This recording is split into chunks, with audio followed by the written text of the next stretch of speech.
noches, amigos del misterio.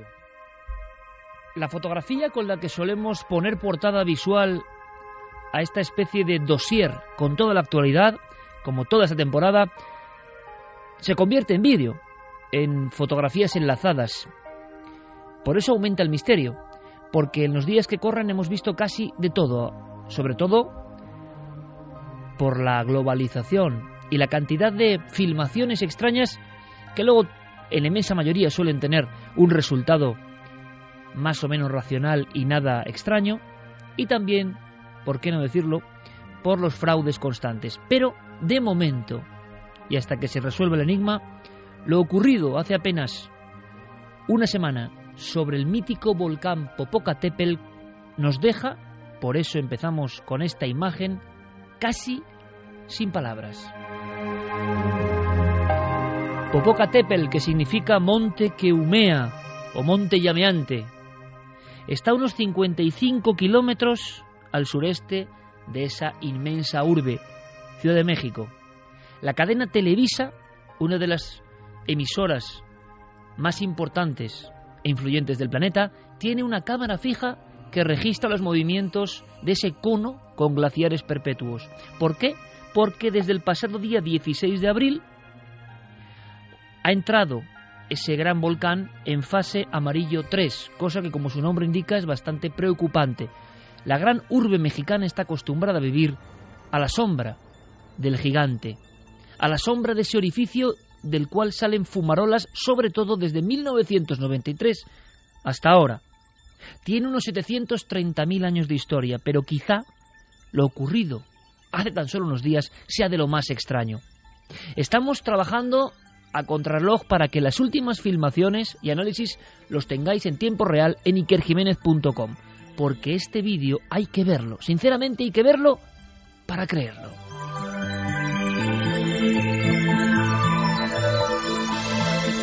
Así que la noche va a ser intensa y será uno de los temas importantes y debatiremos, y quiero por favor vuestra opinión. ¿Qué se ve a grandes rasgos para toda esa gente que está en el coche, que está en su lugar de trabajo, que no tiene acceso a la red, que no puede ver ikerjimenez.com en este momento? Bien, ¿qué se ve? El gran cono, el inmenso orificio que realmente es algo impresionante en su tamaño y grandiosidad, y de pronto esa especie de estación de vigilancia recoge como un cilindro perfectamente formado. No parece una estela a primera vista, no va dejando ningún tipo de humo, sino que es como el típico caso absolutamente clásico que ha ocurrido varias veces, por ejemplo en España, el ovni del Pusilibro o las llamadas naves nodriza, que dirían los más románticos. Algo que parece, repito, parece, y vamos a ver si de inmediato dan una respuesta o se la inventan, que suele ocurrir las dos cosas, una inmensa estructura, brillantísima, centelleante, que baja casi en vertical y que da la impresión visual de meterse en la boca del volcán y desaparecer. Si lo ha hecho por la parte exterior, se ha perdido, digamos, la frecuencia de seguimiento visual y ha debido caer en algún lugar. No se tiene registro. Esta noche, gracias a las pesquisas de investigadores mexicanos y de Diego Marañón, vamos a poder escuchar testimonios importantes, incluso de controladores de vuelo, incluso de testigos que hablan de que algo fue captado por los radares. El caso es complejo, el caso es extraordinario y está ahora mismo en tela de juicio, así que es momento de opinar, es momento de que los amigos, por ejemplo, de la astronomía, de la física, aporten, cómo no, sus primeras pesquisas. ¿Por qué? Porque los astrónomos entrevistados en México, en cuanto han visto las escenas, se han quedado como nosotros, sin poder pronunciar palabra, no sabían qué era, no se parece a nada, y se nos parece a otras cosas bastante antiguas y en las que la inmensa mayoría de las personas han dejado de creer. Por cierto, justo en este año, en México, ¿tiene algo que ver?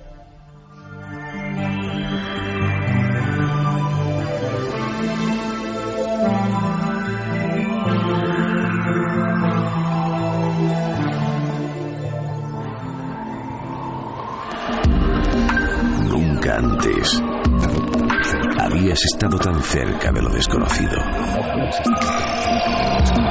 Milenio 3. Cadena Ser. Desde contacto y abiertas. Claro que sí, Iker. Como siempre, nuestro mail, milenio3, con número @cadenaser.com. y también las redes sociales, Facebook, Twitter y Google+. Tienen que buscar Nave del Misterio y ahí estamos todos comentando el programa. Pues con Fermín Agustino El Calero cambiamos radicalmente de ambiente, comienza la investigación y, curiosamente, no vamos a México ni vamos al azotado Estados Unidos. Nos marchamos a unos centenares de metros de esta misma redacción.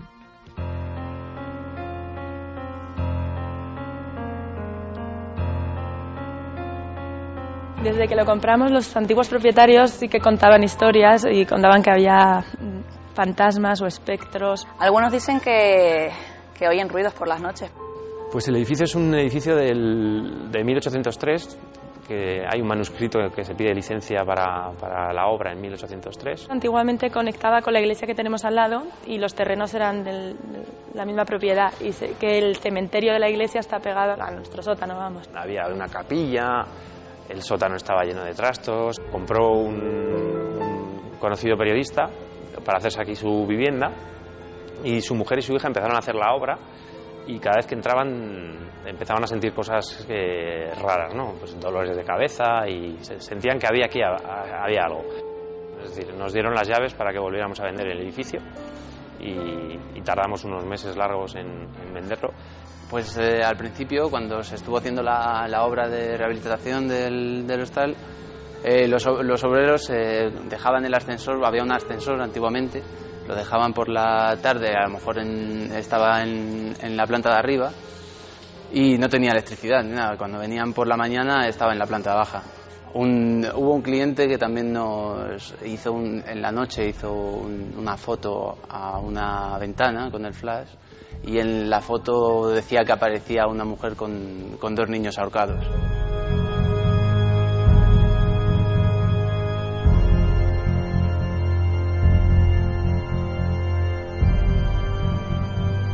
Una y 45 minutos. Esto es Milenio 3. Las páginas de ABC, dentro de su sección de Madrid, nos sorprendían con un titular: el hostal de los malos espíritus.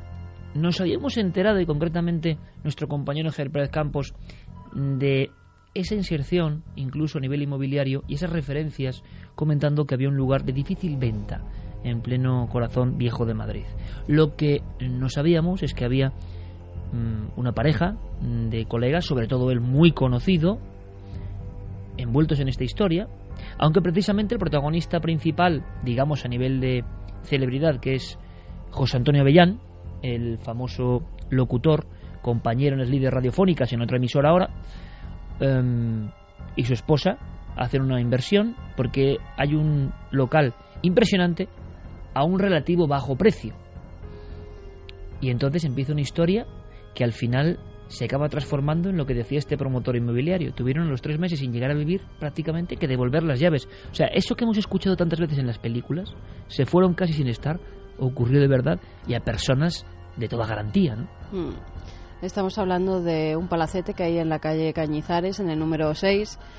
La verdad que es impresionante. Hemos hablado con la mujer ¿Mara? De este conocido periodista, con Mara Colás. Ni siquiera llegan a vivir allí, Iker. Hemos podido hablar con ella durante muchos minutos porque, como publicaba ABC, es un lugar que hoy en día es un hostal. Al parecer ahora se está vendiendo. Dice la empresa que no tiene nada que ver con los fantasmas, que quieren hacer nuevas inversiones en otros sitios y entonces por eso lo han puesto a la venta. Pero parece ser que este edificio tiene una historia anterior. Varios dueños de este palacete lo han ido dejando, además con muy pocos meses de diferencia. Enseguida querían venderlo porque al parecer dentro de estas 4 paredes ocurren fenómenos extraños. Hemos podido hablar con Mara, charlar tranquilamente, y si quieres escuchamos esa entrevista y luego comentamos lo que pasaba en ese edificio. Mara, buenas noches. Buenas noches, Carmen, es un placer hablar contigo. Igualmente, Mara.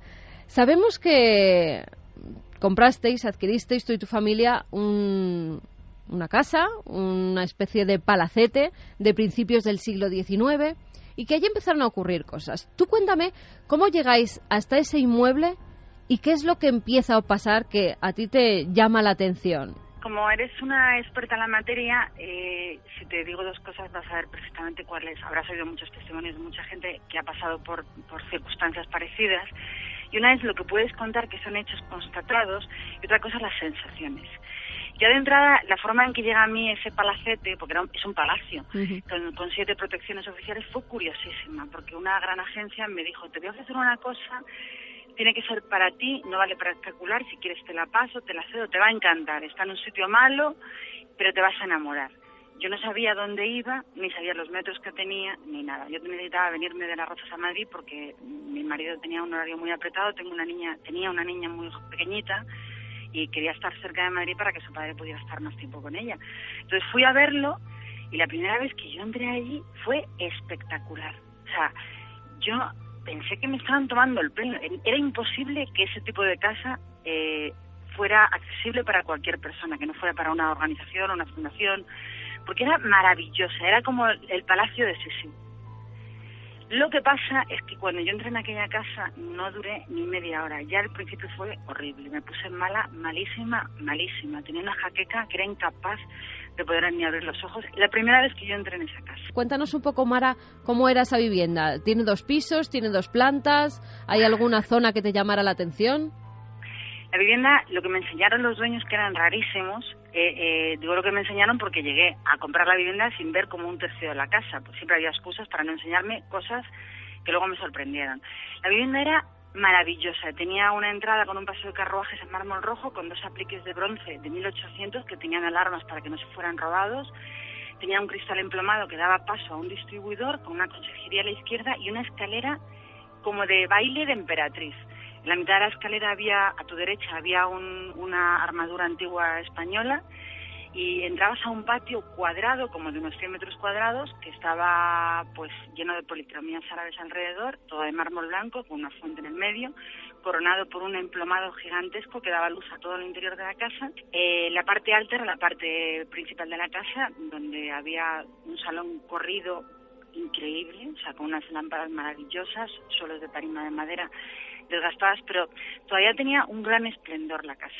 Luego había un comedor que yo llamaba el comedor del baile porque era maravilloso, o sea, tenía una lámpara preciosa de cristal grandísima de bronce con cristales, y al otro lado había como una zona yeye. Habían quitado todo el esplendor al palacio, pero estaba como yeye, como mal cuidado. Pero lo que te mantenía original, aparte de todo el subsuelo, que había los arcos típicos judíos del centro de Madrid que atravesaban y que se veía que iban hacia la iglesia de al lado y que cruzaban por la calle hacia el otro lado de Cañizares, que eso era, lo del subsuelo era una de las protecciones que tenía el palacio. Era increíble que eso pudiera. Yo pensaba, pero ¿cómo puedo acceder yo a esto? Si es algo increíble, era muy, muy singular. Claro, te llama la atención, ¿no? Que tanta belleza, un palacete tan grande de principios de siglo y el precio que no era tan caro como tú te esperabas. Eso ya te llama la atención, ¿no? Sí, a mí me dejó, es que no me lo podía creer, como no me lo puedo creer que tener tanta suerte. Pero no piensas que es por nada extraño que ocurra entre esas 4 paredes. No, lo extraño empezó poco a poco, pero vamos, en muy poco tiempo, porque yo lo tuve así con ilusión muy poquitos meses.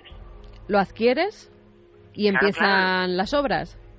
Lo compramos y a los dueños anteriores intentan venderme los muebles, yo le digo que no a una serie de muebles que había de pan de oro, de no sé qué, entonces yo le compro varias cosas, muy pocas cosas. Lo curioso es que el día que yo firmo y me dan las llaves es el día que yo veo el resto de la casa y me di cuenta que dejan los muebles que he comprado y todo lo demás. Pero todo lo demás como si los hubieran abducido. O sea, me dejan todos los muebles que me intentaban vender, me dejan ropa, enseres, armarios, maletas. O sea, la casa como si hubieran desaparecido los dueños abducidos. ¿Y entonces qué empiezas a hacer? Me imagino que con toda la ilusión del mundo, como cuando compramos una vivienda, quieres hacer obras, quieres ponerla a tu estilo. Empiezan las obras y empiezan a ocurrir los fenómenos. Efectivamente, es que los fenómenos empezaron desde el día 1. Lo que pasa es que yo no los relacionaba. O sea, yo empiezo a pensar que todo el mundo me está tocando todo. Entonces empiezo a hacer un baño arriba en una de las habitaciones que era de 3 metros de altura, con unas escayolas preciosas. Empiezo a habilitar un dormitorio con un cuarto de baño actualizado. Entonces pongo al hermano de mi hermana a organizar esa obra y yo creo que mi cuñado me está todo el día tocando todo abajo, porque yo le regaño y él me dice, yo no toco nada, yo no bajo abajo. Y hay un despacho que me dejan que da ese patio grande central, que tienen rejas perimetrales, que era el típico despacho de mueble antiguo como castellano pesadísimo, que cada butaca pesaba 200 kilos. Bueno, pues todas las noches todo ese patio quedaba cerrado porque no vivía nadie y al día mañana siguiente las rejas de ese concretamente abiertas. 1, 2, 3, 5 veces, 7, 10. Y yo llego a un momento que me enfado, porque yo digo, pero yo no entiendo qué estoy buscando abajo, porque siempre está abierta la reja, y yo lo cierro y aparece abierta, junto con una silla muy antigua que los del Corte Inglés me valoraron como del año 1800 no sé qué, que está por todos los lados la silla. Entonces mi cuñado se enfada conmigo, me dice que él no toca nada y bueno, termina la obra, cambio la cerradura del portalón de la calle Cañizares, ya está todo el mundo fuera, ya no entra nadie más que yo y permanentemente las rejas quedan cerradas por la tarde y a la mañana siguiente están abiertas. La famosa silla de 1800 y pico desapareció, nunca jamás se supo dónde estaba esa silla. Pero hay un ascensor precioso de madera de caoba muy muy antiguo, hidráulico, que todo el mundo lo ha dicho posteriormente, yo es que lo he vivido en primera persona. El ascensor siempre se mueve solo. Según subes tú la escalera, el ascensor sube contigo, sin nadie. Tú te marchas de esa casa, lo dejas en la planta primera, y cuando llegas siempre, permanentemente, el ascensor está en la planta alta, en la planta de arriba. Y eso ha ocurrido, yo no sé decirte, Carmen, 30 veces, todas las veces que iba a la casa, el ascensor tenía vida propia. ¿Ya piensas que están ocurriendo cosas extrañas, que hay cosas que no tienen explicación? ¿O intentas darle una explicación a todo? Llega un momento que yo ya no tengo ninguna explicación porque ya solo tengo acceso yo a la casa, entonces yo dejé de ir sola. O sea, yo iba siempre con mi hermano, quedaba con gente, porque durante un tiempo, en el proceso en que el guardés que nos dejaron en la casa, pues arreglamos sus papeles para despedirle, no sé qué, metían a una persona de mi entera confianza para que fuera abriendo las ventanas, la parte de arriba, fuera un poco organizando ese caos que había. Y la persona que yo pongo en mi confianza me dice que no se atreve a subir porque arriba hay ruidos. Claro, yo me río de ella porque está de 10 a 6 de la tarde y digo, pero ¿qué ruidos va a haber si no hay nadie, si hay un silencio? Porque es verdad que dentro de esa casa hay un silencio sepulcral, los muros son muy anchos y linda con una iglesia. Y ella me dice que está todo el tiempo sonando pisadas y ruidos arriba y que ella no se atreve. Entonces, durante el mes que está esta persona, pues yo pienso que me está tomando el pelo porque lo que no quiere es organizar ni limpiar nada. Entonces, cuando esa persona se va, todo el mundo se va y la llave solo la tengo yo, empiezo un poco, sinceramente, a aterrorizarme porque me pasan 25 cosas seguidas. Empiezo a soñar, tengo a tener muy malos sueños. Por supuesto, huelga a decir que entras en la casa y el típico escalofrío de la columna en pleno verano, en pleno mes de julio en Madrid, lo tienes permanentemente. Y ha llegado un día en que tomo una decisión de no volver sola. Quedo con mi hermano un mes de julio a las 5 de la tarde para arreglar un cristal que se ha rajado y que a mí me daba mucho tiempo, me daba un poco de respeto a la casa que ocurriera algo por responsabilidad civil, porque era como si tuviera vida propia, entonces no me fiaba, porque la energía era muy, muy negativa. Huelga a decir que yo siempre con dolor de cabeza, siempre sin energía, y llega un día que quedo con él a las 5 de la tarde en aquel mes de julio. Estoy sentada en la consejería de la casa esperando que llegue mi hermano y oigo en toda la galería del rectángulo a la derecha, desde la zona noble que pasa desde el salón por delante del ascensor, cruzando el comedor hacia la cocina que estaba al final del rectángulo, un paso firme de hombre, como de un hombre alto, enfadado, que camina con un paso ligero. Entonces oigo el crujido de la madera y el retumbao de la planta alta donde yo me encuentro por toda la casa. No sé por qué, estaría yo abstraída en mis cosas, subo diciendo, es mi hermano Fernando, no sé qué, ya está buscando, no sé qué, me está revolviendo las cosas y tal. Y cuando llego al otro lado de la casa, me doy, Carmen, perfecta cuenta que estoy absolutamente sola. Me entra un frío en la espalda, me di la vuelta y me fui a la calle. O sea, me fui a la calle, estuve esperando a mi hermano en la calle Cañizares para arriba y para abajo y le dije, yo no vuelvo a esta casa, mira lo que me acaba de ocurrir. Y me dijo, tú no has estado ahí. Y me dijo, ¿cómo voy a estar si solo tienes llaves tú y no se las das a nadie? Y decido aquel día que, como se lo cuento a mi marido, para decirle que esa casa maravillosa de la que yo me había enamorado, no la quiero ni en pintura. No quiero vivir en ella, hay una energía muy, muy negativa. No tengo explicación para los ruidos, porque otro día, estando abajo, se movió un fluorescente de la consejería, sonó como si se hubiera caído un armario de 4 puertas, subimos arriba y estaba todo impecable, no se había caído nada.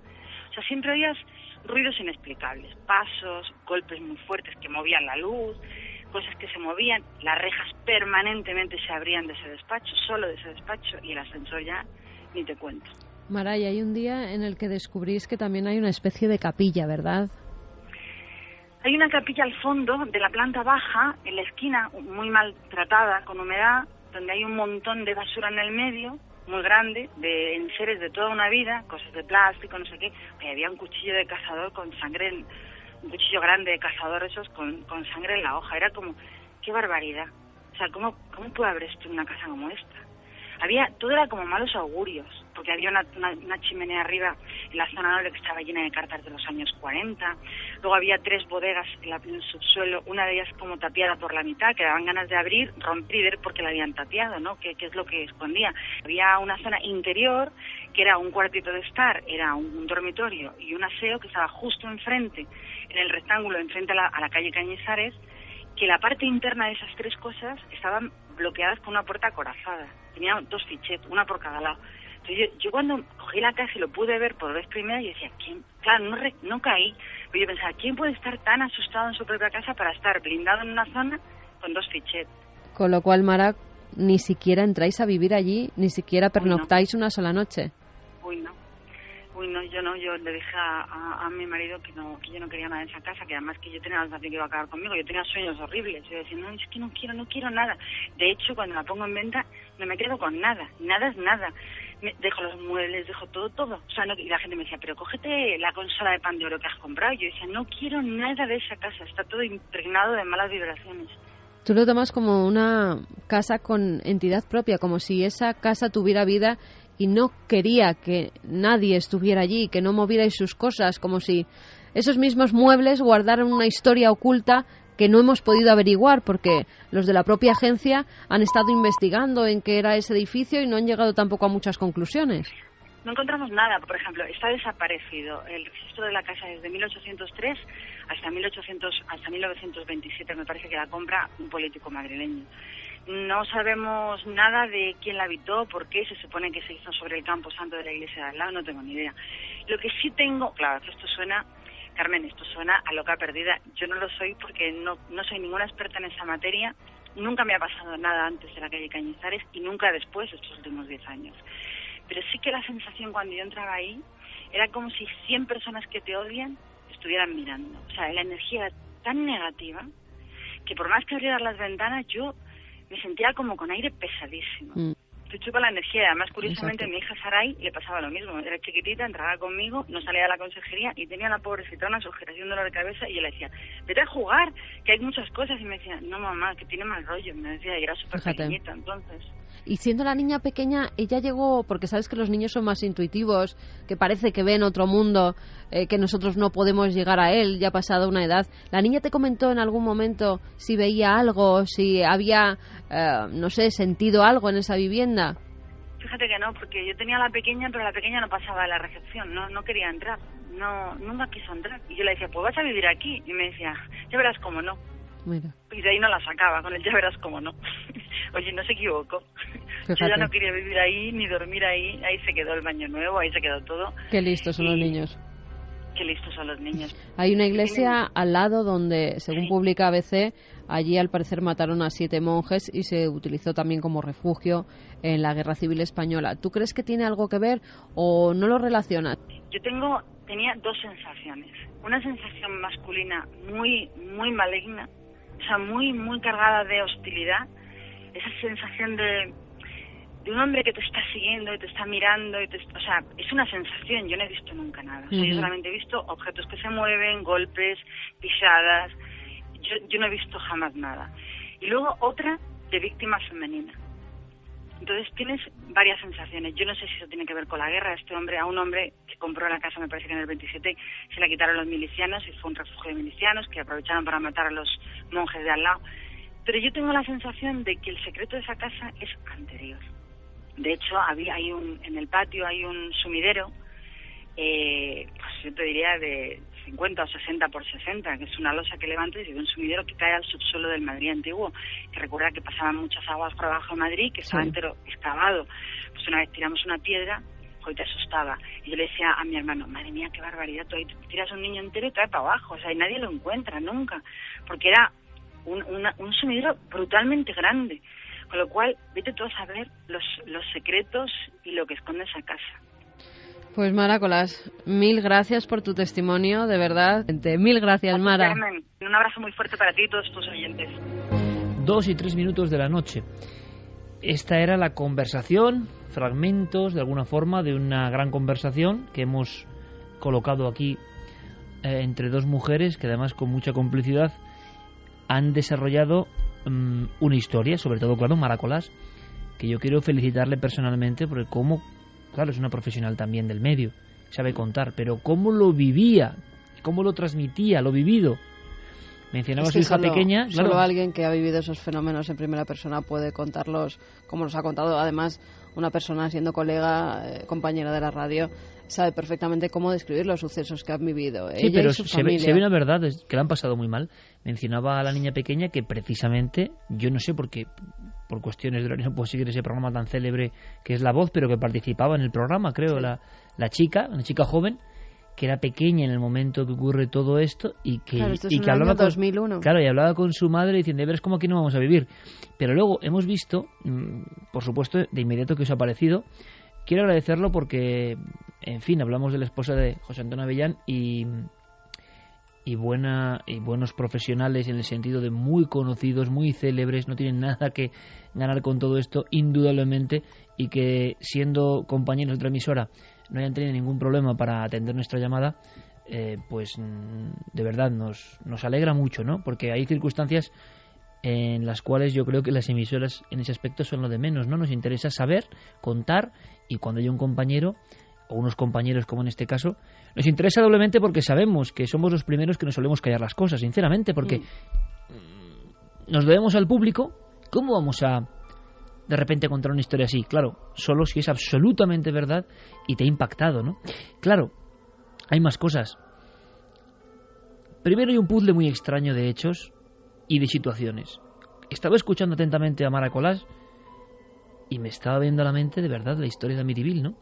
La historia mucho más dramática en Amityville, indudablemente, pero donde hay una habitación roja, recordaréis, Santi, Javi, Carmen, una habitación tapiada, una habitación roja que luego se descubre que es una especie de sumidero que a un cementerio, no en este caso de monjes, de una cercana parroquia que hay en Madrid, en esa zona, una zona muy castiza donde ocurre esto, una zona, para los que no seáis de Madrid, muy especial, que ha cambiado con el tiempo, pero que en esencia sigue siendo lo mismo, y yo la he recorrido muchas veces por una circunstancia. En la calle Magdalena, muy cerca, estaba la Hemeroteca Nacional hace unos 15-20 años, cuando éramos muy asiduos visitantes, ¿no? Buscando recortes del misterio.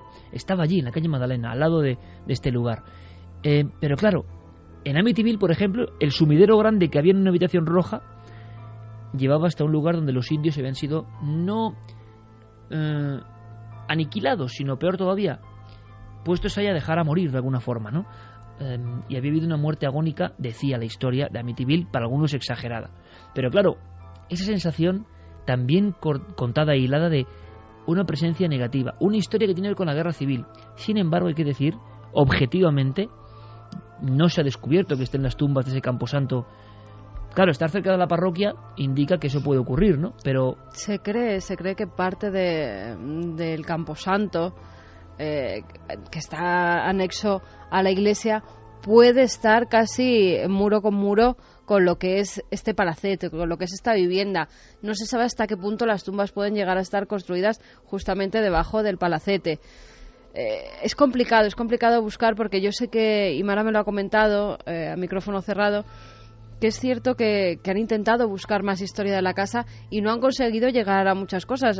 Muchas veces porque los propios de la inmobiliaria han encontrado sí algunos planos y algunos documentos, pero no del todo. No han llegado a cerrar la historia 100%. O sea, no se sabe cuándo un propietario la adquiere, cuándo es vendida, si ha pasado algo, si ha habido un asesinato. No se tiene información de esa vivienda, con lo cual es todavía más extraño. A las 2:07, Fermín Agustí, compañero, buenas noches.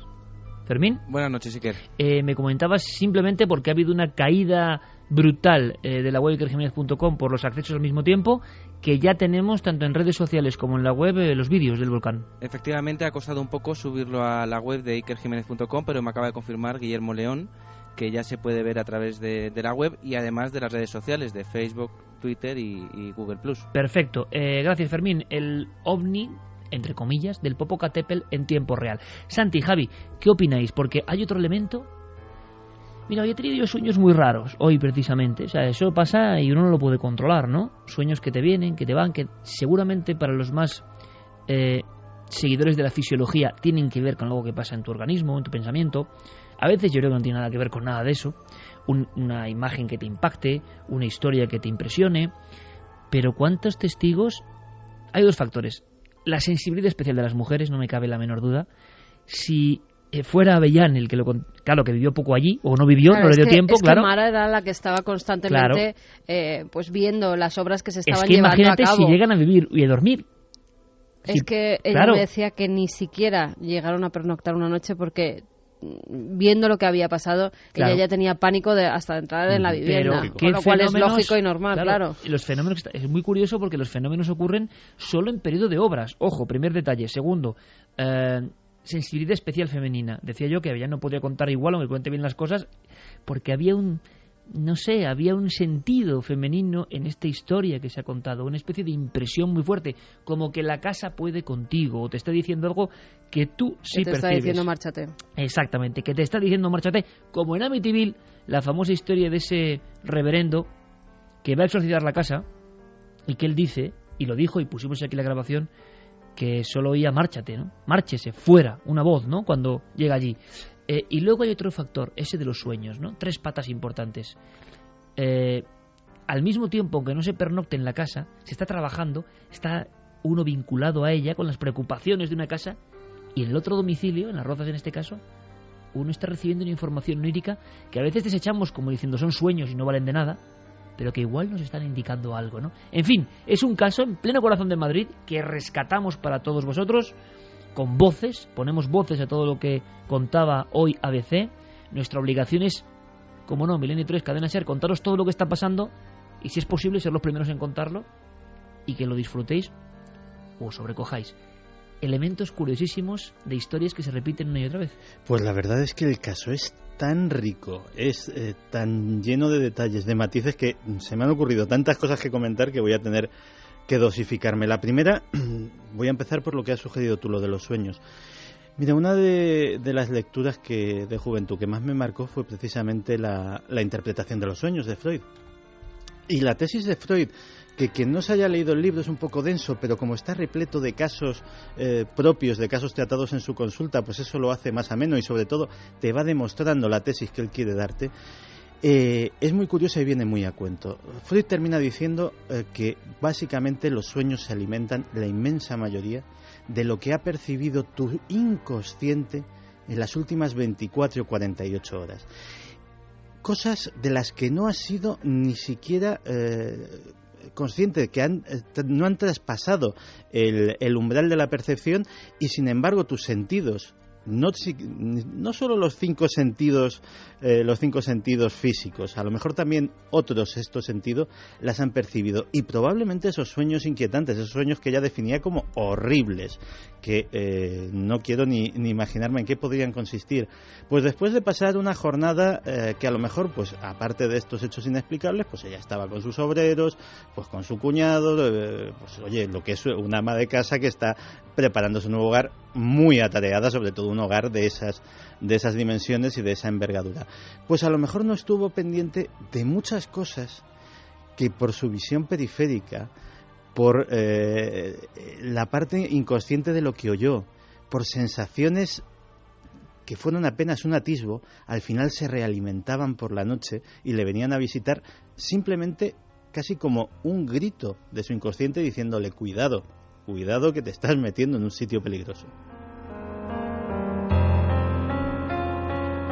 A mí me parece es un caso lleno de prototipos, desde luego, y he tenido que apuntar algunas de esas vivencias que nos contaba Mara. Por ejemplo, me llama mucho la atención ese hecho también que parece propio de película de terror, de un piso, de un edificio demasiado barato para lo que es.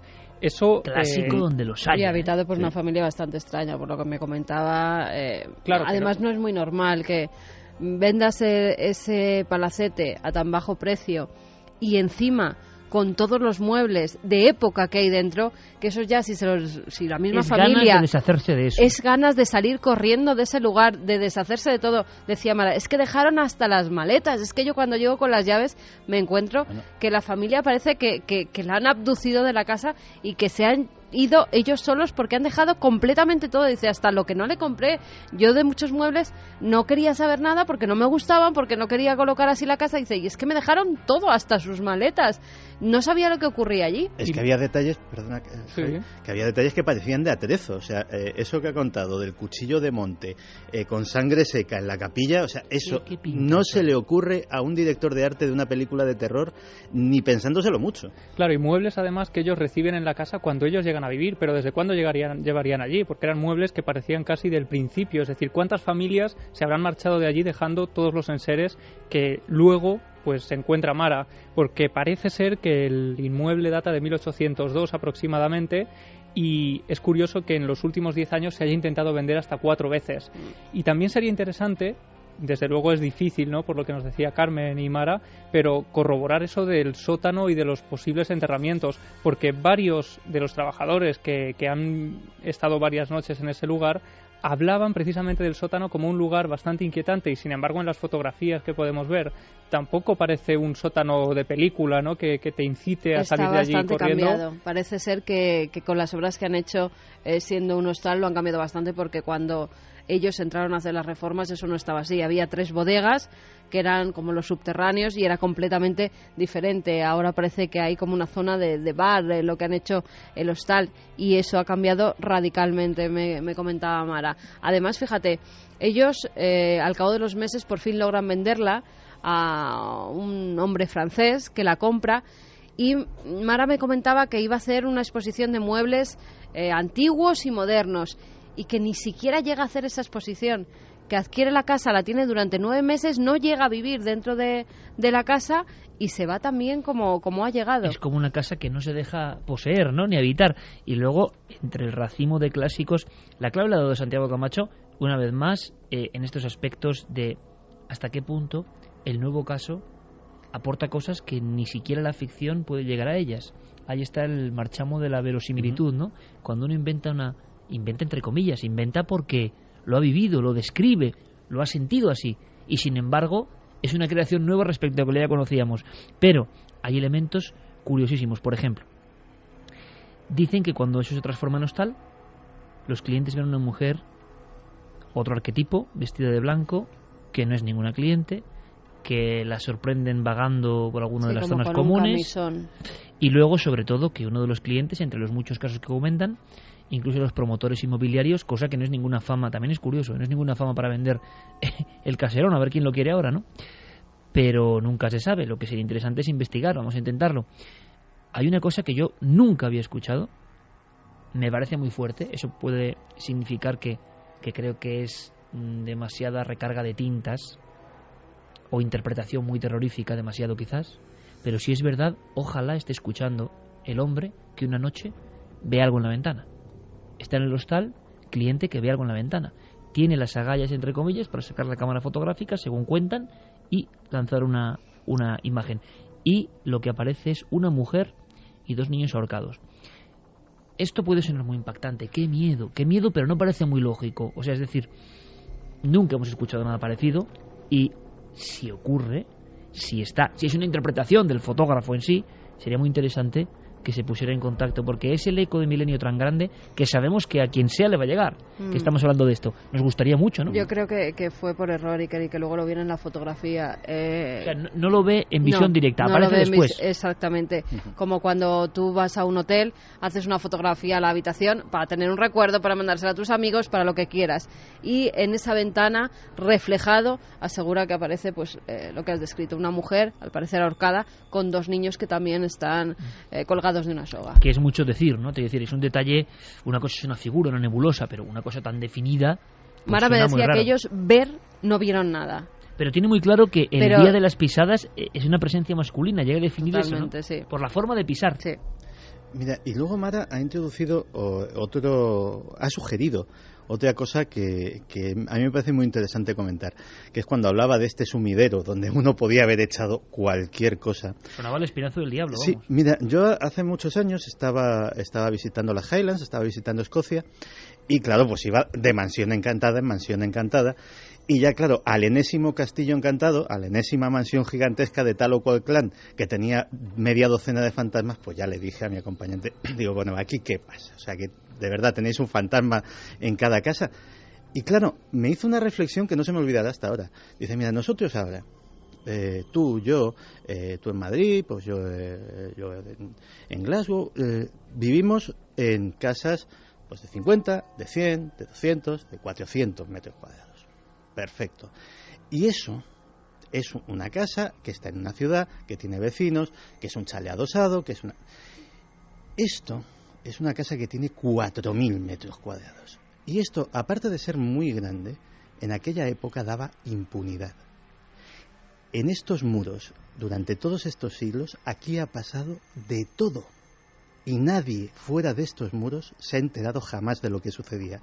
Y eso es lo que diferencia una de esas grandes mansiones, que realmente con nuestra vida urbana o incluso rural de hoy en día, no nos podemos imaginar lo que era vivir en un entorno enorme, completamente cerrado, completamente aislado del mundo, donde las personas muchas veces, sobre todo si pillaban a un cabeza de familia que fuera especialmente tiránico, etcétera, etcétera, podían vivir en un mundo prisionero. Exacto, encerrados en su propio mundo.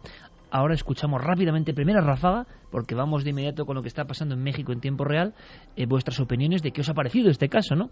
Nuestra obligación era hablar con los protagonistas. Pero lo dice muy bien Santi, la sensación de que ya han pasado cosas. Viendo el aspecto del lugar, hemos visto fotografías e imágenes del lugar ya remozado, pero la propia distribución suena a palacete donde, no sé, o han ocurrido cosas raras, o muy de logia extraña, no sé, suena algo que además no acaba de entenderse. Tenían que y un tener poco oculto, ¿no? Mucho miedo, como comentaba Mara, los dueños anteriores, para tener una especie de búnker dentro de su propia casa. Porque eso parecía que era para defenderse de algo, pero ¿de qué? Hombre, pero si es una habitación, puede ser una habitación del pánico, ¿no? Ya, pero una habitación del pánico en un palacete que tiene rejas, que tiene alarmas, con 2 puertas como de las blindadas de banco, de esas que son acorazadas, mucho miedo tienen que tener, o algo de mucho valor tenían que tener dentro para que hubiera esa habitación sellada en la que no se podía casi acceder. Además, otra cosa, ¿por qué a Mara no la enseñan un tercio de la casa antes de comprarla? Había un tercio de la casa que no conocía, como comentaba ella en la entrevista. Pero era la capilla luego. Era parte de la capilla, sí.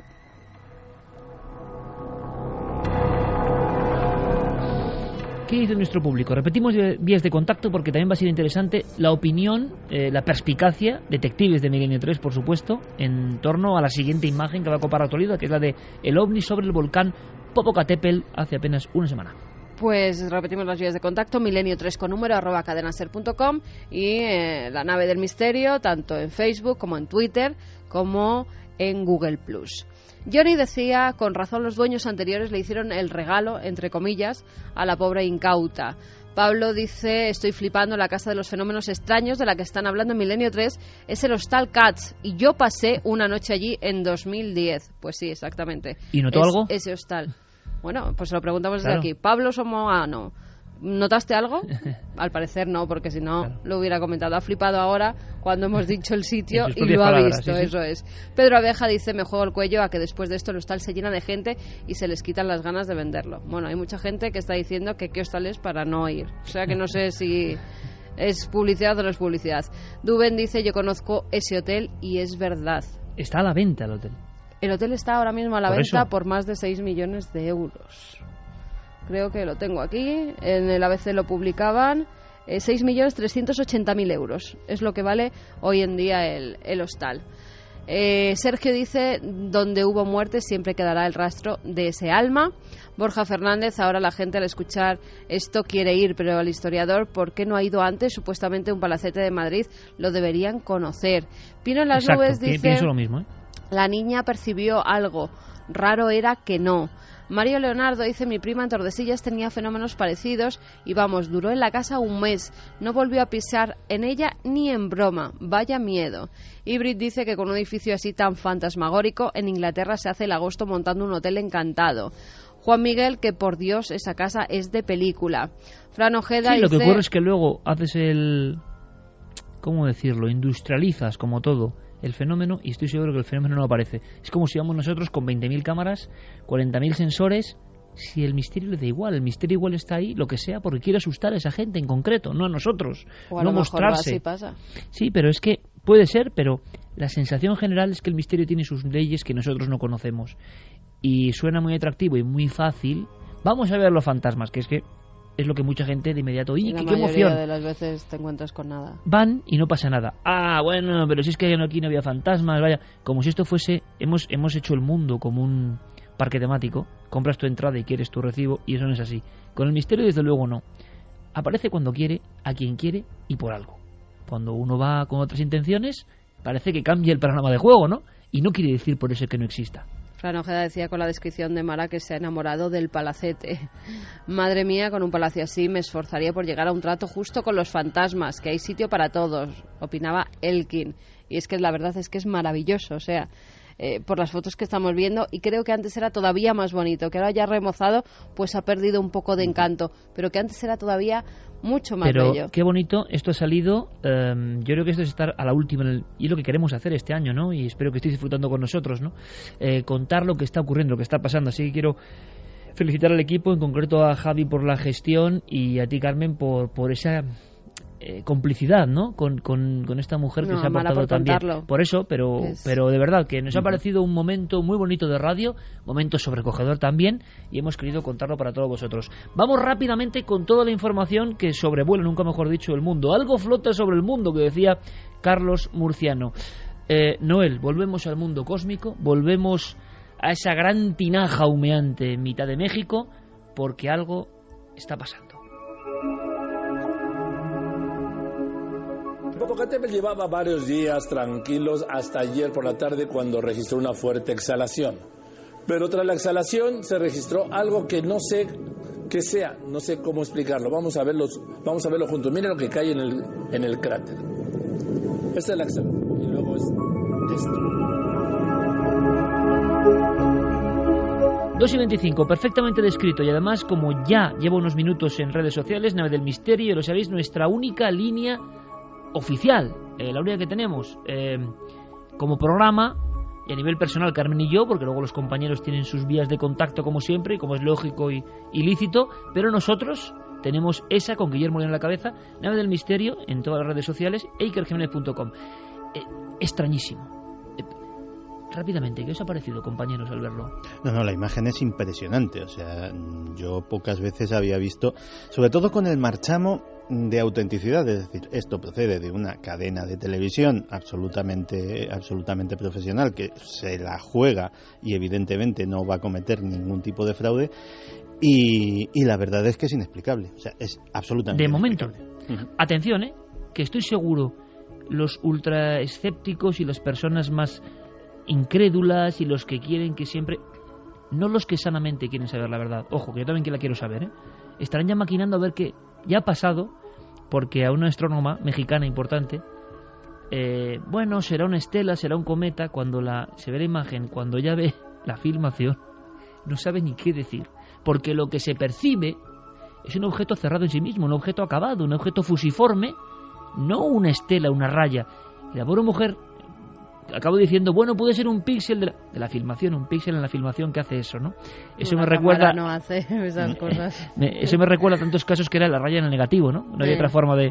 Mira, de desde México nos escribía Mariano Ernesto Fernández Espinosa y dice, déjenme decirles que hasta ahora no se ha dado una explicación satisfactoria de este caso en México. Se ha analizado el vídeo por una persona de la Universidad Nacional Autónoma de México. En una semana no tiene solución de momento. Pero no ha podido decir nada claro acerca del fenómeno. Solamente comentó que podía ser parte de la imagen, pero yo lo dudo porque no es la primera vez que sucede algo así en mi país. Un abrazo a todos los milenarios. Atención con el dossier que trae Santi Camacho, Siempre con la faltriquera llena de sorpresas. A mí, ahí fuera me ha dejado como digo, bueno, caramba, esto había pasado ya en ese volcán, lo va a contar Santi. Javier, a grandes rasgos, flash de la imagen. Carmen, ¿qué os parece? Pues es una filmación tan perfecta que al principio, cuando la ves en imagen, cuesta hasta creer cuando que sea la ves auténtica. En una imagen parada dices, no claro, lo creo. Claro, pero cuando ves el vídeo, bueno, si es una falsificación, claro, hecha por Televisa, desde luego es imposible plantear esa hipótesis. Ahora están diciendo que si un fallo de la y cámara... si lo es, será un escándalo, claro. Claro, Sí. pero y lo que llama la atención a mí personalmente, por lo menos, porque bueno, estamos acostumbrados a ver Un todo fallo, tipo perdóname, Javi, un fallo de la cámara y el objeto parece, da la impresión de que se mete perfectamente en la boca del volcán, ¿no? No, claro. No va Bueno, por un eso lado. también puede ser un efecto óptico Sí, porque bueno. puede caer a un lado del volcán o a Sí, otro sí, lado, pero que sí, sí, no, parece pero hay que una- va- perfectamente centrado. Hay Ah, una, caldero, hay una sí. fumarola de humo alrededor del cráter, y es que, o yo ya estoy obsesionado con la filmación, nos lo pueden decir nuestros amigos que la estarán viendo ahora mismo, pero yo creo que el humo se ve perfectamente delante del objeto, en el frame justo en el que se mete, se puede percibir el humo, detrás el objeto y evidentemente metiéndose en el cráter. O sea, a mí es un fallo de la filmación, no me parece. A mí Lo tampoco, extraño además es el tamaño de ese objeto, porque si tienes en cuenta el volcán, hay quien está diciendo que va desde unos 200 metros a 1 kilómetro de largo. Se ha llegado a dar Es medidas decir, que desde de 1 luego kilómetro de largo. tendría que haberse visto en el cielo, ¿no? Cuidado con el Popocatépetl, es un coloso impresionante. O sea, que es que nos puede parecer pequeño, pero eso es impresionante. Las medidas que estaban dando precisamente la señora esta que consultaron en Televisa, ella, que además es una experta observadora del cielo, estaba diciendo que los 200 metros eran de ancho. Es decir, que era 1 kilómetro de largo. Exacto. Y 200... No, una de las astrónomas más importantes de México. Sí, sí. Y 200 metros de diámetro del cilindro. O sea, dices... Claro, ¿y de dónde viene ese se objeto? han apuntado ya a todo tipo de teorías. Ni siquiera se dice en algunas que venga del cielo, sino que puede haber surgido del mismo caldero del Y ha volcán. vuelto a caer. Exactamente. La lava que haya surgido se haya elevado de Ajá. tal forma que en el aire se haya solidificado algo más y parezca que cae otra vez al volcán. Apasionantes teorías, sobre todo porque Hay teorías de todo ha habido tipo. muchas fumarolas y actividad volcánica. La última, y tengo los datos, concretamente el 25 de diciembre del 2005, explosión y olas de lava que llegan a 4 metros de altura. Y desde luego nunca había pasado que uno se convierta en un cilindro, ¿no? Así que estamos con un misterio, tendrá que tener una solución. Sí, ¿o y no? de todas formas también otra teoría que apuntaban, una especie de meteorito que cayera justamente, es que, vamos, si hacemos Eso es probabilidad es casi imposible, Santi, porque claro, una cámara filmando en un trípode, porque vemos que es una imagen fija, están filmando cómo entra en erupción el volcán y de repente esa especie de pieza vertical, Sí, sí, ¿no? sí, que sí. cae directamente Perfectamente dentro. cerrada, no es que veas algo abierto que suelta estela. No parece, vamos, para entendernos, no parece muy natural, no parece algo geológico. No. Parece más bien un Claro. cilindro manufacturado, no sé. Es que hay que hacerse, teniendo en cuenta esas dimensiones, parece que cae como a cámara lenta. No, o sea, teniendo ese tamaño cae muy deprisa. Tiene mucha velocidad. Si eso fuera un objeto físico, o por lo menos, y aquí es donde me voy a poner un poco más aventurado, si eso fuese un objeto que obedeciese las leyes físicas convencionales, de entrada, esa famosa fumarola de humo se hubiese desplazado por el propio desplazamiento del objeto. La caída hubiese Una ocasionado... explosión brutal. O sea, la energía cinética de un objeto de ese tamaño Claro, cayendo a esa claro. velocidad, la que genera es muy O gorda. sea que es otra cosa. Es otra cosa. O sea, yo no dudo que Yo he el objeto pensado esté lo ahí, mismo. ni dudo de la Claro, filmación. primero- Pero que no se comporta como un objeto físico convencional, también te lo digo. Como el profundo misterio de los ovnis, si es que es esto y no es una gran falsificación, nos enteramos dentro de... Bueno, que será un escándalo para Televisa. Era muy interesante el corte que nos enviaba Diego Marañón de cómo se quedaba el propio presentador de los informativos. Esto no sé bien qué es. Y siguen una semana después sin saberlo. Al parecer, Diego Marañón, el autor de este seguimiento, nuestro detective de los misterios. Diego, buenas noches, compañero. Hola, Iker, ¿qué tal estamos? Bueno, pues en México imagino que noticia, no sé si del año, pero desde luego por ahí anda, porque más impactante que estas imágenes sobre el volcán sagrado, imposible. Sí, desde luego ¿Qué se sabe en este momento? Se habla incluso de psicosis social en los diarios de México. Lo que estabais escuchando al principio, el corte que hemos oído, era el periodista Joaquín López Dóriga, que es el conductor del informativo nocturno principal de Televisa, uno de los más seguidos, uno de los más importantes de México. Esa emisión era del pasado viernes 26 de octubre. Ellos consiguieron las imágenes 24 horas antes, pero comentaban que ante el asombro de lo que habían visto decidieron primero tomarse un tiempo para consultarlo con la mayor cantidad de expertos posibles y no emitirlo hasta que de alguna manera los expertos autentificasen las imágenes o del asombro que tenían en el cuerpo, claro. Efectivamente. Los medios mexicanos, se hicieron eco inmediatamente de esa noticia. La red social Twitter, ardió literalmente. Fue una de las piezas más difundidas del informativo. Lo que se ve, Iker, es lo que habéis descrito, una especie de cuerpo cilíndrico, según ellos dicen, porque hay quien ha dicho que se observa una especie de brillo central en la imagen, una sombra. Es curioso lo que comentabais, que la explicación esta de que fuera una saturación de los píxeles de la cámara es algo que los propios técnicos de Televisa, los propios realizadores de la imagen han desmentido, han quitado esa posibilidad de circulación. Pero enseguida el astrónomo por si acaso lo decía. Sí, que es una cosa que es muy curiosa, ¿no? Sí, ellos mismos, los realizadores, decían que eso, si era una saturación de píxeles, era la primera saturación de píxeles que veían de ese tipo. Se aprende mucho con estos acontecimientos, Diego, y ahora vamos a ir escuchando algunos cortes a los que has accedido y que son interesantísimos. Lo vais a escuchar, incluso controladores aéreos de la zona. Pero claro, también ante un acontecimiento que solivianta o rompe la normalidad, se aprenden cosas del comportamiento no del objeto extraño, sino del ser humano. Y la astrónoma, como ve que no sabe por dónde coger el cilindro, dice aquello de, es como si me pongo a hablar de, no sé, de partículas subatómicas o de genética profunda, ¿no? Sí. Para explicar algo. Dices, hombre, no, pregúnteselo al experto concreto, ¿no? Y hay otro corte glorioso que no sé si habéis escuchado, creo que no está seleccionado, pero que dice que es espectacular. Sobre todo porque cae, pero exacto, que sería más espectacular si surgiera de abajo hacia arriba. Bueno, pues habrá que decirle a esta astrónoma que los amigos de los intraterrestres y todas las teorías de vida bajo tierra, en fin, tienen para un rato. Ahora, también es verdad que el impacto de eso, Santi, ha dado la clave también. Es que no puede. Primero, un cilindro de ese tamaño cayendo en la boca del volcán, tenían que haberlo visto millones de personas. Son 3 fotogramas, pero vaya 3 fotogramas. Es que es un misterio fuerte. Claro, lo que yo no sé es en tiempo real a qué se corresponden esos 3 fotogramas. Es decir, lo ponían luego y no es tan rápido como se puede imaginar, no es tan centelleante, ¿eh? O sea, eso, incluso en los informativos de México, me he preocupado de ir viendo las imágenes y, ya está en tiempo real. Se veía perfectamente, no va tampoco a una velocidad increíble y lo que vemos es un destello de lo que ha caído, ¿no? Vamos a hacer una cosa, vamos a escuchar primero, si te parece, Diego, a Raúl Rivera, ¿es posible? Sí, es un meteorólogo del Servicio Meteorológico Nacional de México que nos contaba, lo que él opinaba de esas imágenes. No conocemos la procedencia del fenómeno. Es simplemente un objeto que no conocemos su constitución, no sabemos de qué es. Lo que sabemos es obviamente que llega desde la atmósfera alta, tiene un impacto, pero ese impacto tampoco se ve reflejado en las imágenes de satélite o en este momento en las fotografías web. Fotografías, no, filmaciones que, repito, tenéis en ikerjimenez.com y en la Nave del Misterio en Facebook, en Twitter y en todas estas cosas. Vamos a ver, dice este hombre, este meteorólogo, que llega de la alta atmósfera, ya contradice la teoría de aquellos que aseguran que es la propia lava solidificada, digamos, en una recaída, ¿no? Claro, el problema que hay con esto, o el principal obstáculo que ponían los que se oponían a esa teoría, era que el objeto, de alguna manera, no tenía fuerza de estar rozando contra el calor del volcán, ¿no? No se veía ningún tipo de estela ni de fuerza que erosionase, digamos, el objeto, con lo cual esta opinión de Raúl Rivera, que es meteorólogo, pues yo creo que hay que tenerla bastante en cuenta. Vamos a hacer una cosa que es muy importante en este momento. Por aquí estamos, sinceramente, un poco nubilados viendo la filmación, porque es lo más raro. ¿Por qué? Por el tipo de objeto.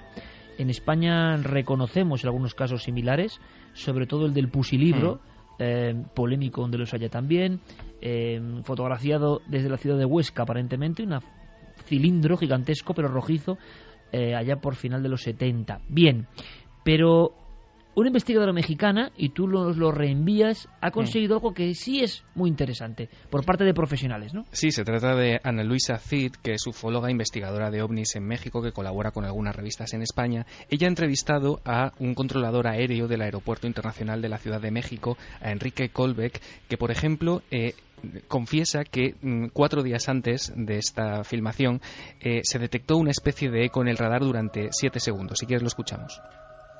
Yo lo que me pasó el día 21 a las 0:50 más o menos, la madrugada del 21, apareció un eco primario sobre el volcán.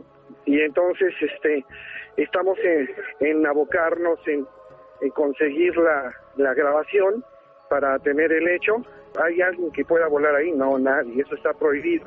Es más, en mi vida, tengo ya bastantes años en México, y en mi vida había visto un eco primario sobre el cono del volcán.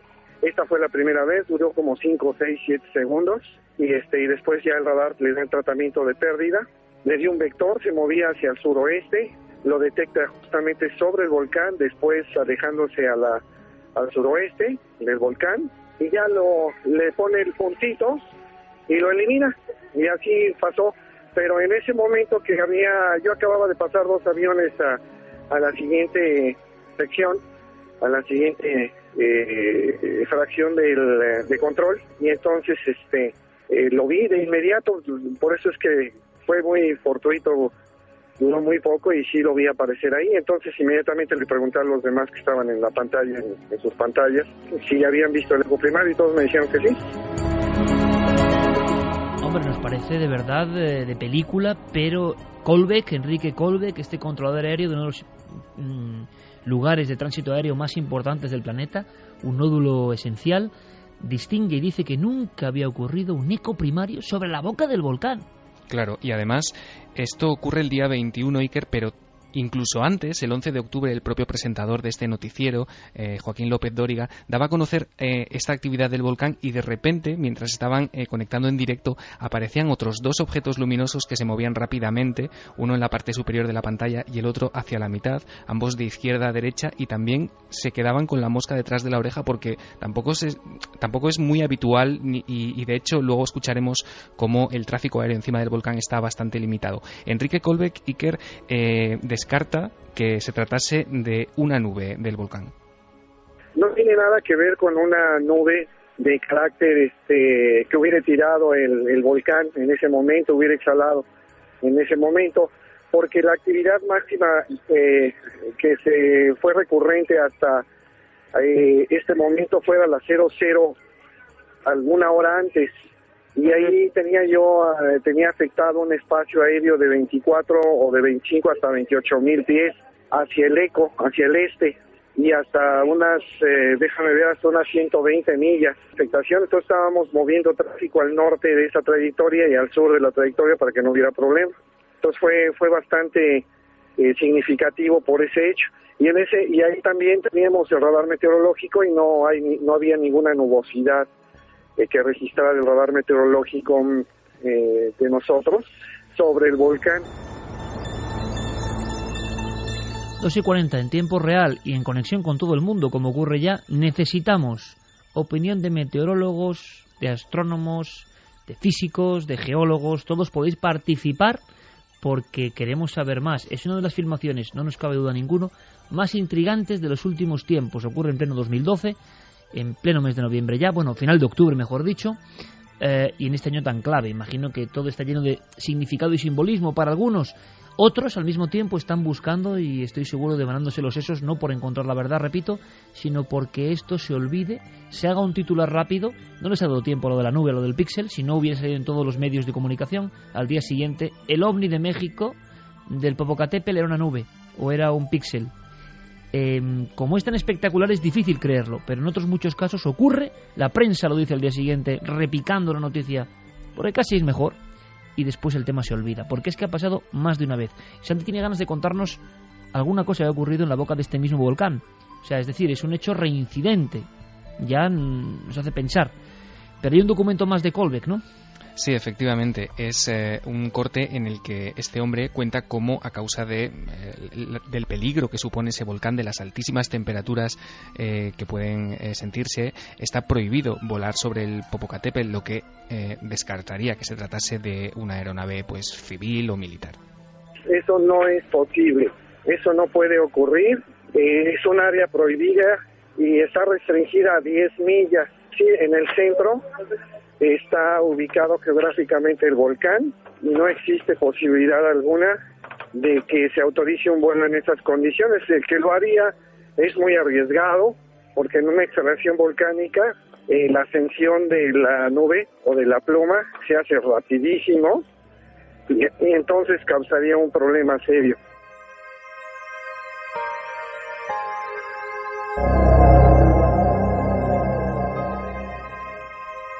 Ya Michel Jarre nos lo pone, Noel Calero, este rendezvous, esta apertura de este disco maravilloso, parece casi el bramar, ¿verdad?, del volcán que vuelve a activarse.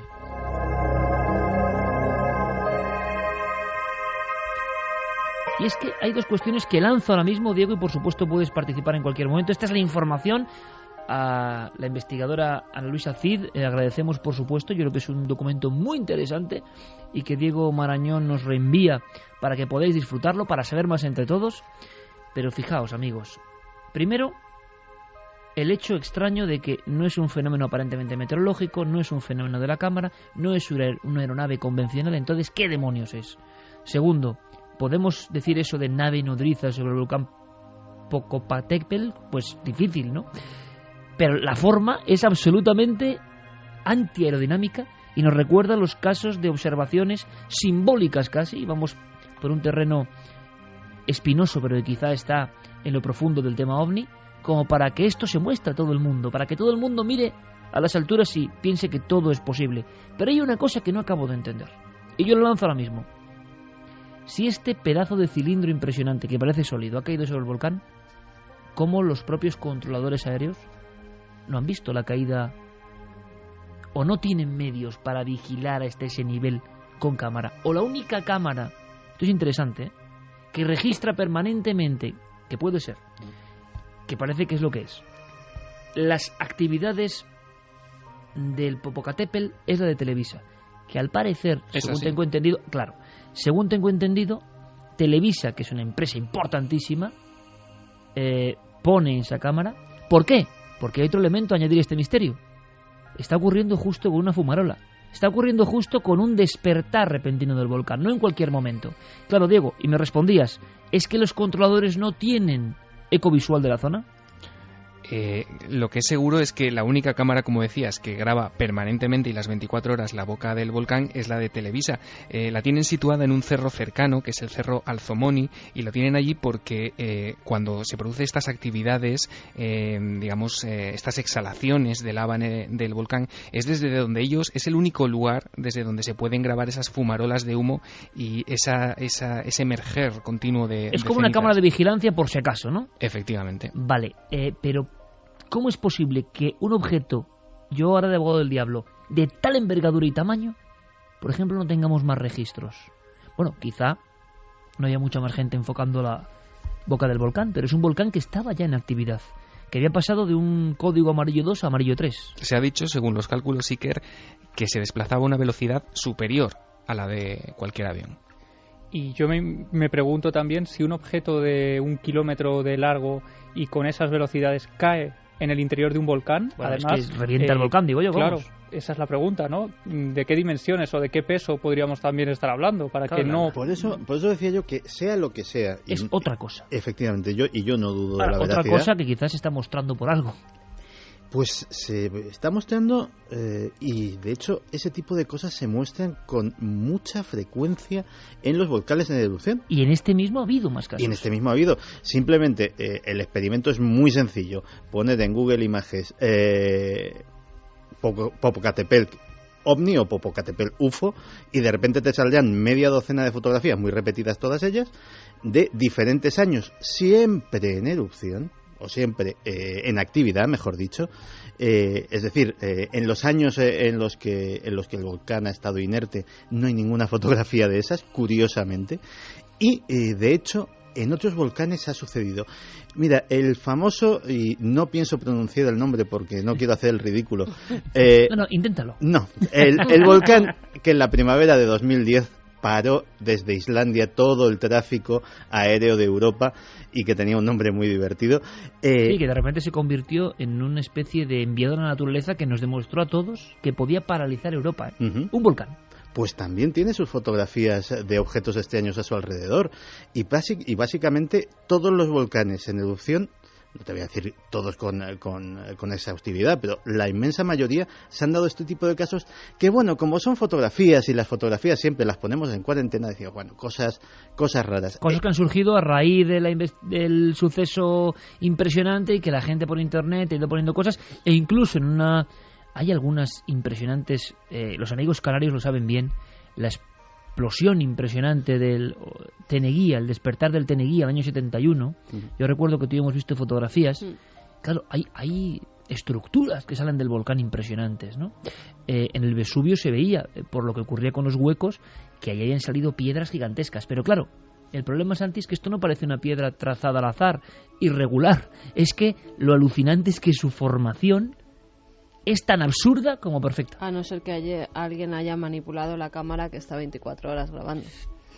Porque a mí una cámara que no está controlada ya por una persona que está allí en ese momento grabándolo, ya me escama. Oye, qué interesante, porque aquí abrimos otra opción, la del posible sabotaje, pero ¿cómo? Yo si es alguien de verdad, algún cámara de Televisa que estaba grabando allí con su trípode con esto, vale. Diego, pero la cámara una está cámara más solitaria, fija, ¿no? 24 horas allí, sí, que alguien puede acceder, porque si es un cerro y han podido colocar ahí una cámara y se sabe y han podido acceder. ¿Pero cómo accedes a la imagen?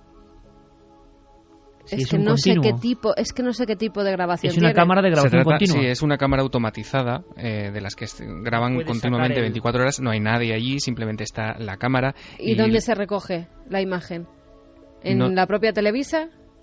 Supongo que sí, no tengo el dato concreto, pero incluso la posibilidad que apuntáis de que se trate de un sabotaje o de que la imagen esté manipulada se ha lanzado ya, acusando incluso a Televisa de propagar esta noticia como una especie de cortina de humo para... se ha dicho ya esto, ¿eh? Sí, para dejar de hablar de de otros asuntos lógicamente más trascendentes e importantes de la realidad social de México. Se ha dicho, sí, y la teoría desde luego está circulando ya desde el propio día 25 en la red. Me parece muy interesante porque surge esa posibilidad de sabotaje interno, pero claro, en una cámara de continuo tiene que haber un momento en que o se cambia la cinta o se para o el frame... Bueno, hemos visto cámaras de grabación continua en edificios oficiales que han sido manipuladas. No, y además también hay que contar con que ha habido precedentes. Es decir, este es el caso más famoso por el dramatismo, pero no es la primera vez que una cámara de televisión, esta vez con operadores, capta un objeto muy similar. Corría el año 2010 también y era la televisión canadiense, concretamente la CTV. Y estaban rodando una cosa absolutamente inocente, que era un reportajito sobre una cosa que era una novedad tecnológica en aquel momento, que eran los cuadricópteros teledirigidos. Estos juguetitos que ahora están tan de moda que se pueden hasta dirigir con el smartphone. En aquel momento, 2010, acababan de salir al mercado, pues había el señor experto en tecnología que estaba haciendo su demostración y en el fondo, en el cielo, pues cruza un insecto. Ya está, no tiene mayor trascendencia. Hasta que a alguien se le ocurre pasar eso frame a frame.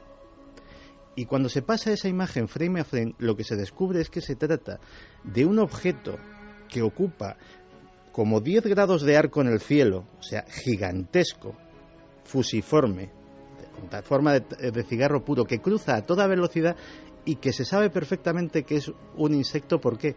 Porque pasa por detrás de las cabezas de las dos personas que estaban en el plano en ese momento. Y entonces dice, ¿qué ha captado esa cámara? Que se ve, o sea, se ve a simple vista, se ve algo que cruza el cielo, pero que lo primero que piensas, porque no piensas en lo imposible, es que ha sido un insecto pasando a toda pastilla. Pero desde luego no era.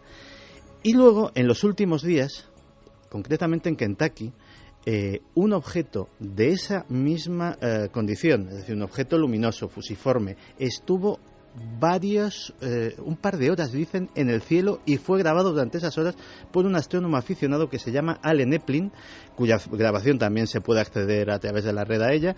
Y lo que muchos incluso en Estados Unidos ya dicen que el ovni de Kentucky se metió en el Popocatépetl. Hay unos días de diferencia, ya es hilar muy fino, pero las semejanzas entre ambos objetos es tal que efectivamente es fácil hacer esa recuerda consideración. Todo esto, Santiago, Javier, Carmen, a los famosísimos ROTS, sí, ya perdidos un poco en el tiempo. El fenómeno surge, tiene raíces con México. Y claro, la impresión es de algo más biológico, ¿no? Que tiene como antenitas o patitas, y para algunos han sido siempre insectos con determinado movimiento y que generan un aspecto como de bastoncillos, por eso el nombre Rod, bastoncillos. Claro, pero esto o es un ROD muy bueno, o parece realmente muy grande. Ahora, ¿cómo es posible que el tamaño... Claro, el tamaño aparente es que pasa por debajo del volcán y se pierde, por lo tanto está a esa distancia. Es si curioso, no, pasaría por delante de la cámara y sería mucho más pequeño. Es curioso, Iker, que quizá, y te lo digo porque he estado esta semana siguiendo un poco los diarios de México, los menos sorprendidos son los habitantes de la propia región y los que les pillan más cerca ese volcán. Por ejemplo, el diario Cambio contaba que los habitantes de la localidad de Metepec se lo tomaban como algo bastante natural porque afirmaban que la presencia de ruidos, de luces, es constante en la región, sobre todo desde 1994, cuando para ellos, desde ese punto, es absolutamente habitual y vamos, se lo toman como algo bastante cotidiano. A mí me mosca que no haya testimonios claro, de gente de los pueblos de alrededor que no hayan visto caer hay dos objeto. Cosas, esa falta de testimonios que nos asombra, pero por otro lado, la velocidad del objeto que parece que se oculta, ¿no? Que eso también es un poco como intrigante, ¿no? Parece que se esconde de algo. Lo que decía Carmen, no hay testimonios, no han salido personas que atestiguen haber visualizado esto. Un objeto tan gigantesco, claro. Se tenía que oír algo o que ver algo. Diego, ¿hay información sobre ello o no? No la hay. Simplemente no se ha recogido, ya te digo, este diario Cambio se desplazó hacia la zona de Metepec y estuvo haciendo, digamos, una especie de sondeo entre los habitantes. Ellos vieron las imágenes y, bueno, dijeron que eso era bastante habitual, pero no hay, digamos, un testimonio gráfico o audiovisual que podamos escuchar. ¿Eso o es que el objeto lo hizo muy rápido? Porque son apenas nada, no sé qué tiempo, apenas un segundo, ¿no? Hay otra cámara, hay otra posibilidad de que hubiera aparecido, ya te adelanto que no aparece nada en esa otra filmación, recogida por otra cámara, creo que esta pertenecía al Servicio Meteorológico de México, pero esa cámara no graba, digamos, de manera continua, sino a intervalos. Es la típica cámara que graba frame, a lo mejor pasan 2 segundos y te pilla otro frame. Entonces lo que y en esa no sale el objeto, se contrastó, ¿no? El mismo día, a la misma hora, en esa otra cámara no aparece absolutamente nada y la posibilidad que apuntaban era o que bien se tratase de un fallo de la cámara principal, quiero decir, de lo que hemos visto, o que la segunda cámara hubiese pasado el objeto en ese intervalo en el que no hay grabación. Claro, porque es menos de un segundo, pero esto es un misterio enorme que tiene posible conspiración, posible falsificación, posible objeto real. Algo pasa en ese volcán. Impresión brutal en todo México. 2012, o sea, en fin, una cuestión prácticamente de novela. La sensación que tenemos es de que esto está ocurriendo ahora mismo y que seguramente en un tiempo, bueno, pues tengamos una situación quizá de resolución. Es raro que en una semana, también lo digo, es muy raro que en una semana no hayan dado, ¿verdad?, con el veredicto científico racional. Siempre pasa menos tiempo. O sea que el caso debe ser más complicado de lo que nos parece. ¿Qué dice nuestro público? ¿Ellos tienen alguna opción? ¿Alguna solución? Pues mira, por ejemplo, Juan Álvarez dice, ¿y no podría ser algún tipo de rayo láser o algo parecido lanzado desde un satélite militar? Borja le contesta, un rayo láser disparado a un volcán aparte que eso no tiene nada de láser. Pero interesante también, porque parece algo de eso también, ¿no? Algo físico, pero que al mismo tiempo de una tecnología desconocida. José María dice, no se comporta como un objeto físico, sin embargo tiene sombra. Buenas noches a todos los milenarios. Tiene sombra. Begoña Seijo dice, mi marido es geólogo y lo de la lava subiendo, solidificando en perfecto cilindro y descendiendo no le parece creíble. Sergio nos comentaba que al tema OVNI no le dan la repercusión que merece. Es algo que muchos intentan apartar porque les provoca más miedo que curiosidad. Santi, por cierto, simplemente en un flash, los conspiranoicos, y que me entiendan todos, ¿no?, los que creen que se nos están ocultando las cosas más importantes, ¿dicen algo en torno al OVNI de México? ¿Para ellos es una señal? ¿Lo vinculan al 2012? No, de momento, curiosamente, fuera de los medios de habla hispana, la cosa ha tenido muy poca trascendencia. Y ya te digo, en los ámbitos ufológicos de Estados Unidos sí, y de hecho lo vinculaban con lo que era la sensación de la semana pasada, que era el famoso OVNI de Kentucky, del que te he hablado hasta ahora, pero desde luego a nadie se le ha ocurrido esa hilazón con el 2012. Hay dos cuestiones, simplemente para seguir escuchando los mensajes. Si esto lo saca un tipo, con todos mis respetos, de Metepec o de donde sea, por cierto, Metepec, el lugar, son las casualidades, ¿no?, donde ocurrió el extraño incidente aquel del simio extraño, semi-extraterrestre para algunos y mono deforme y deformado es profeso para otros, ¿no? Y parece evidente. Allí ocurrió, en Metepec. Recuerdo que el doctor Botella, que analizó personalmente ese ser, nos lo contó, lo tenía muy claro, ¿no? Se anunció en todo el mundo como el extraño ser de Metepec. y el doctor Botella, que de esto sabe un rato y es uno de los forenses más importantes de España, decía que era un simio curioso pero deformado. Ocurre justo en las faldas del volcán, también es curioso, pero si lo hace alguien a nivel particular, no te lo crees por lo increíble. Si lo hace Televisa es grave que sea un fraude, ¿eh? Juan Miguel dice, parece un vídeo editado, el objeto parece como pegado en el vídeo. La sombra sobre el propio objeto es demasiado pronunciada. Esteban Martínez dice, no se sabe si cae dentro o es el volcán quien tapa el objeto. Luis Armada, esta era del tema anterior, trabaja en Magdalena 13, el almacén se mete 30 metros hacia adentro, hacia Cañizares, y varias compañeras han notado cosas. Este hombre trabaja en Magdalena 13 y nos habla del caso de José Antonio Avellán y su mujer, su esposa, que ha estado contando la historia. Yo no, a veces sí tiene sensaciones raras, puse el móvil para grabar psicofonías, pero nada, es la calle que es sombría de por sí y muy fría. Sheila dice, acabarán diciendo como siempre que es un globo sonda. Mira, no se me había ocurrido, pero es un globo sonda que baja muy... O gas de los pantanos. Si pasa en España, globo sonda, o sea, eso seguro.